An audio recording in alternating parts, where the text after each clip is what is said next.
Ever wondered about Luke Skywalker's showdown with Darth Vader in Return of the Jedi?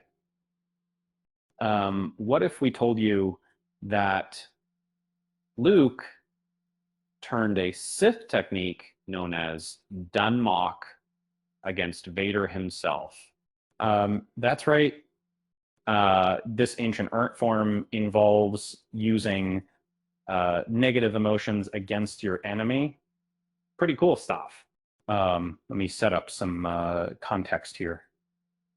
Dun Möch is all about manipulating your opponent through fear or anger during combat. Think mind games, but on steroids.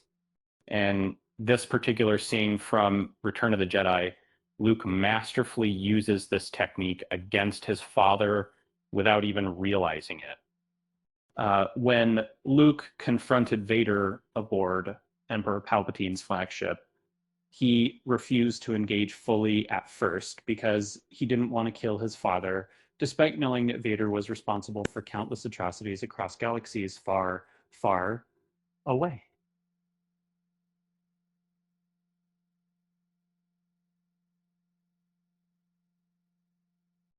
This reluctance made Vader uncomfortable because it challenged his expectations regarding their duel. After all, their previous encounter ended rather abruptly when Anakin lost both his limbs and his willpower.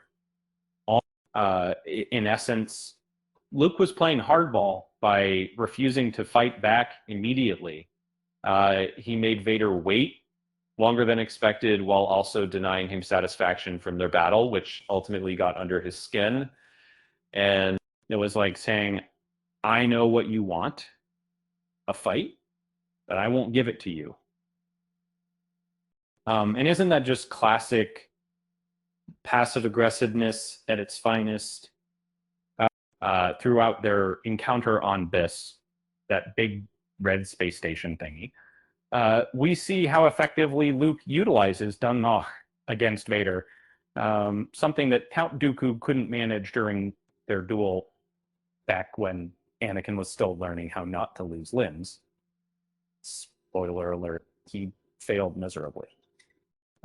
Unlike Anakin, who rushed headfirst into danger without much thought back, then again, who can blame him? Young Love does strange things. Luke holds himself back, deliberately creating tension between them, which eventually leads Vader towards redemption. So there you have it, folks. Proof that sometimes being passive aggressive pays off, especially if your opponent happens to be your evil father, intent on turning into one himself. Just remember, though, don't try this at home unless your sibling happens to be holding on to some serious daddy issues. Alrighty. Um, with that said, thanks for watching, and until next time, in Star Wars Return of the Jedi, Luke Skywalker uses a form of psychological warfare against Darth Vader during their climactic lightsaber duel on Death Star 2's throne room, an inversion of traditional Sith tactics like Dun Möch, which ultimately contributes to Vader's redemption and defeat of Emperor Palpatine. When analyzing this scene from a psychological standpoint, rather than just physical combat skills or force abilities displayed by both characters involved, which are undeniably impressive, we can observe how effectively young Skywalker manipulates not just himself, but also Lord Vader through carefully chosen words. Carefully chosen because they reflect what we know are some core aspects shaping both characters' identities within this iconic saga. Not firstly, defensively shield new protecting self further harm caused directly via opposing force user, but firstly, acting offensively challenging enemy beliefs, thereby opening door potential.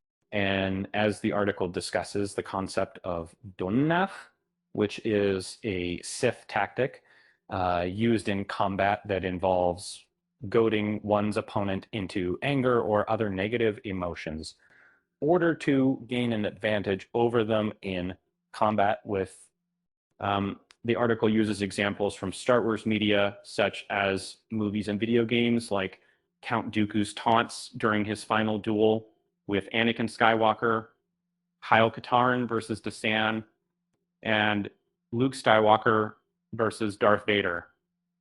The article highlights how Luke Skywalker adapted the Sith tactic by urging Vader to renounce the destructive dark side and return to being good.